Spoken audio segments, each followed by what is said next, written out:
Rajin ke gereja, bagus. Rajin puasa, bagus. Tapi merasa benar dan lebih baik tidak bagus. Mari lihat tabiat orang Farisi dalam Lukas 5. Judul perikopnya, hal berpuasa. Ayat 33. Orang-orang Farisi itu berkata pula kepada Yesus, murid-murid Yohanes sering berpuasa dan sembayang. Demikian juga murid-murid orang Farisi. Muji diri dia. Tetapi dia bilang sama Yesus, murid-muridmu makan dan minum. Siapa di sini coba yang suka nanya temennya, lu sering puasa gak lo? Kalau gua Senin Kamis. Siapa yang sering gitu coba?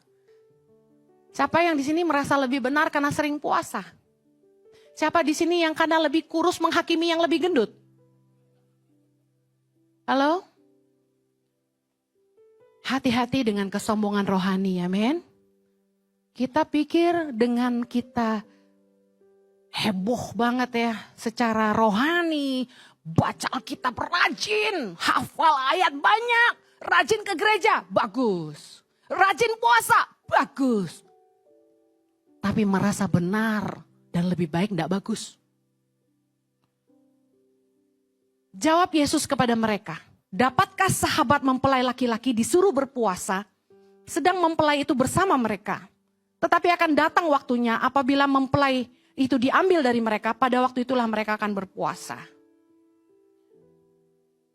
Saya percaya bahwa kalau orang tuh rohani, orang itu takut sama Tuhan, orang tuh takut cinta sama Tuhan.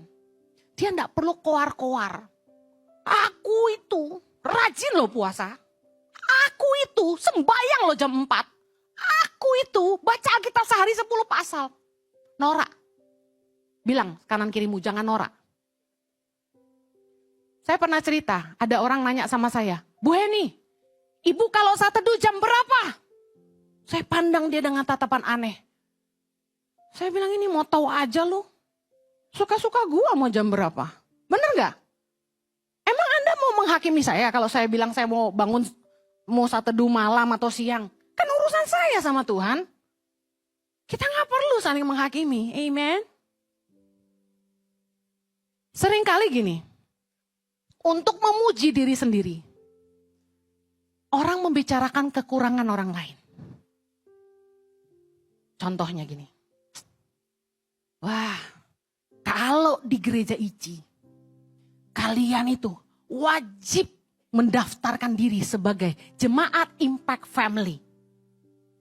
Oh, dipaksa ikut komsel dong. Kalau nggak mau ikut komsel nggak bisa jadi jemaat aja. Saya kasih tahu. Wah, promotor.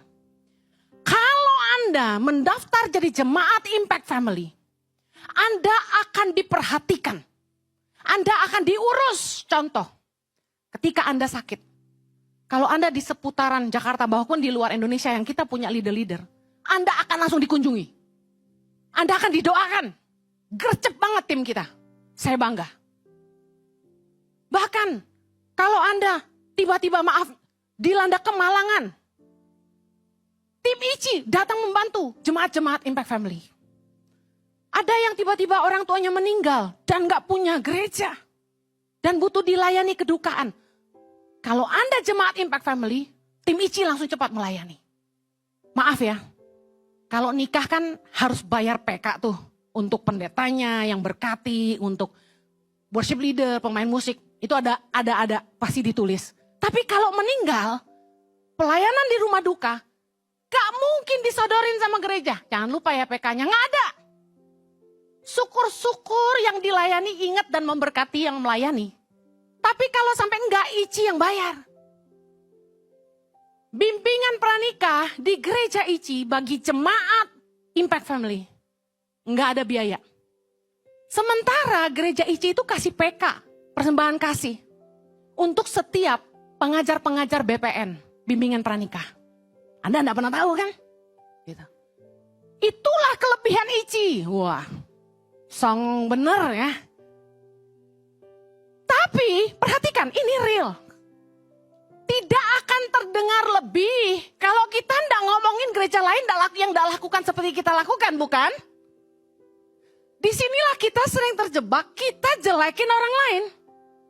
Kita bongkar kekurangan orang lain. Supaya apa? Supaya kelihatan lebihnya kita. Tentu di sini saya tidak akan ambil contoh ngejelekin gereja lain karena nggak kepikiran siapa. Dan nggak tahu juga dan nggak ngurus juga. Saya cuma bisa cerita apa yang Ici kerjakan.